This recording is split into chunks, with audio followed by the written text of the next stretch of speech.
So, what's it like to own a fireworks store? I shall tell you today. So, I'll take you through a little walk around tour of my store. Okay, that's one side. Here's another side. All that. All of that. This whole middle shelf right here, full of 500-gram cakes, by the way. And then all of those.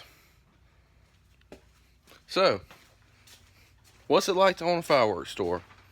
Well, I'm here to tell you exactly what it's like to own a fireworks store. Here are 10 things you should know about owning a fireworks store.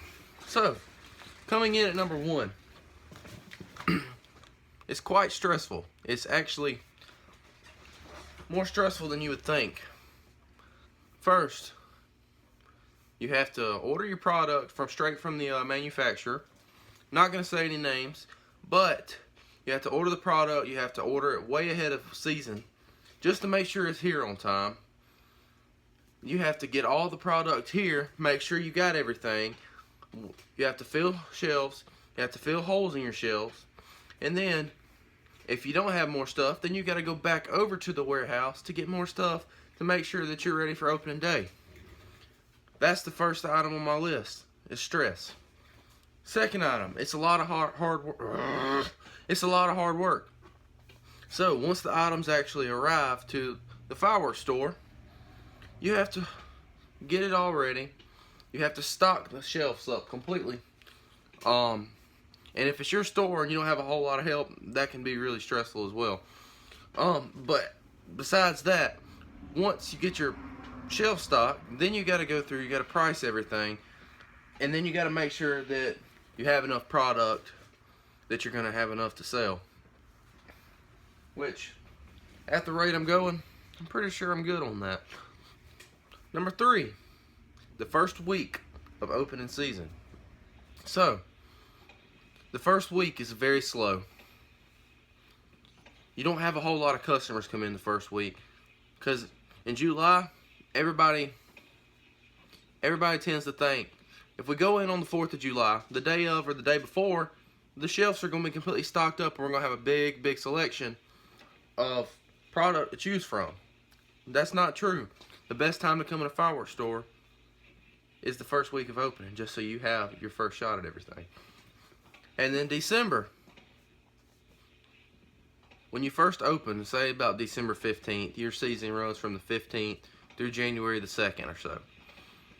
The first week, it's just a normal week, just getting things priced, just getting things rolling, just getting the store pretty much ready for it to get busy. And then you got the second week. The second week is the week of Christmas.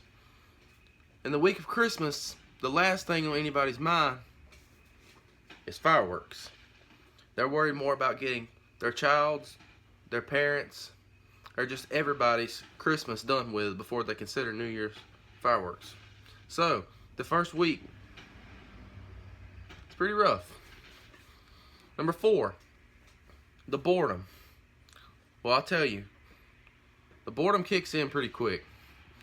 Like I said, the first week you don't have many customers. So what do you do to pass your time? Well, you can either watch videos of fireworks so you know what the customers are looking for pretty much. 2, you turn on a movie. That'll pass the time pretty good. 3, bring your PlayStation like I did and just play it all day. So, it gets pretty boring. Number 5, the money. So the money is one of the most important things on this list. And I'll tell you, the money's good. The money's great. I'm not going to tell you exactly how much you make just because I don't want to have competition. But you can easily make triple digits depending on the size of your store. Say over 100 grand. Some stores like Phantom Fireworks, Red Apple, any of those consumers, they make very north of $100,000 a year off their stores.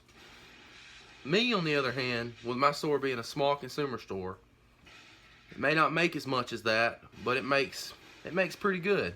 So the money's pretty good. If you're working for yourself, the only thing that you have to worry about is your firework bill. Now, you may not know this, but with all the fireworks in here, there comes a bill. The bill gets racked up pretty quick. You sell, you make profit. Say you make 60 grand out of a fireworks stand, but you got a $20,000 firework bill, so you only make 40 grand profit. So that's how the money works. Number 6, restocking. How often do you have to restock? Well, the first week it's not that bad, just because, like I said, you don't have many people come in. So you're pretty much just kind of sit back and relaxing and getting used to being here for the first week. But then the second week it starts to pick up just a tad bit, because people are trying to get a little early jump on New Year's or the 4th of July. So you have to make sure everything's completely stocked up in order for it to be presentable to the customers. So I know I have a little bit of stocking up to do right now, but it's not busy, so I got all night to do that. But the week of your busy day, 4th of July or December the 31st, you have to be constantly stocking, or else your store is going to start to look empty. You don't want your store to look empty, because then that gives them a reason to go down to the competitor store to buy their fireworks from them and not you. So you want to make money off of what you're doing. Number 7, the hours you work. So if you're like me and you own your store, and you, or maybe your girlfriend, your wife, whoever comes to help you, they may give you a little bit of a break. But the hours are very, very time consuming.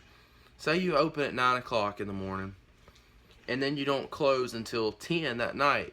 So that's 13-hour shift.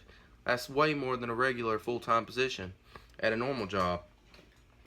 And then on days, the week of your busy day, you start to open at 8, and then you start to close at 11, and then the day of, say December 31st, you open at 8 o'clock in the morning, and then you don't close till well after 1 o'clock in the morning. So that's a very long shift. The hours are pretty big, but the money at the end is very rewarding. Number 8, is it fun to own a firework business? Well, it just depends on your type of fun. If you like sitting in a fireworks store all day watching people come in, have a good time, look at different fireworks, seeing it on display, and then them getting to take it home and shoot them, then yeah, it could be fun for you. But if you're not getting to shoot anything, then there's not much fun in it, and you're in the business to sell, not to have a good time. But it can be fun. You will be surprised at how fun it can be. Coming in at number 9. Hold on, I'm trying to read my list. Can't read my own handwriting. Oh, okay. Growing numb to fireworks. I've been in the firework business my whole life. I'm 19 years old. I have my own store. I worked under my dad, which we have locations. We have 9 different locations in the Alabama area. So, do you grow numb to fireworks after being around them for so long? And the answer to that is easily yes. You get sick of looking at them every day, for sure. But what about watching them? What about shooting them? Well, I've been in it long enough. I've seen all the demos, the displays. I've seen almost everything in the store. It's still cool to watch them and all. I love seeing fireworks, but it's just not as fun as, you know, other things you've been doing. Going to water parks, playing baseball, doing whatever you like to do. So, number 10, is it really worth it? Is it worth owning a fireworks store? Well, it really depends on your opinion. The money's well there, but it's a business that you're going to enjoy, because to make money out of a business, you have to enjoy what you're doing. If you don't enjoy fireworks and you don't like being around them, you're never going to make money. So, if you like fireworks, if you're like me, then yes, it's totally worth it. And then a bonus question. The customers wanting discounts. So, since you're a consumer store and you own it, it's privately owned, people are going to come in. It's like going to a yard sale. Is this the lowest you'll take on it? can I get this for free if I buy this much? And most of the time, if you're nice, if you buy a lot of stuff, then yeah, they'll throw some stuff in for free. I will. But if you come in and you're wanting, say like say you get one 500 gram firework for $40, but then the customer says, well, what am I getting for free? Well, sir, let me ask you this. Am I gonna make any money off of giving away items if you're not spending money? I'm not the mean kind of person to say no. I normally will throw in one or two things depending on the price. But if somebody comes in and spends $3,000 to $4,000, and yeah, I throw them in about $300 or $400 worth of fireworks just because they're helping me out. If they're helping me, I'm gonna help them. But then you'll have other customers come in on, like, they'll buy $10 worth of fireworks, and then they'll ask you, what kind of big stuff you gonna give me, man? Well, you're not gonna get anything from any fireworks store unless you spend north of $50 at least. And like me, I have multiple fireworks that are buy one get one free. I mean, that's good deals. You say, like 300 count firecrackers, I sell them for, say, like $6. Buy one get two free. So you get 900 firecrackers for $6. Or either you go over to our rockets. We have rockets that are $5.95, buy one get three free. So you're getting 4 rockets for $5.95. I mean, what better deal are you gonna get there? But it's worth it. You got to work with your customers, because if you don't work with your customers, they won't work with you, and then you're making less money because you're not enjoying the customers. Now, if you're like me, I'm giving away either a Party Zone 6 or an Excalibur. If you give back to the community, they continue to shop from you. So that's my opinion on a fireworks store, and there's your 10 facts about it. Thank you guys for watching.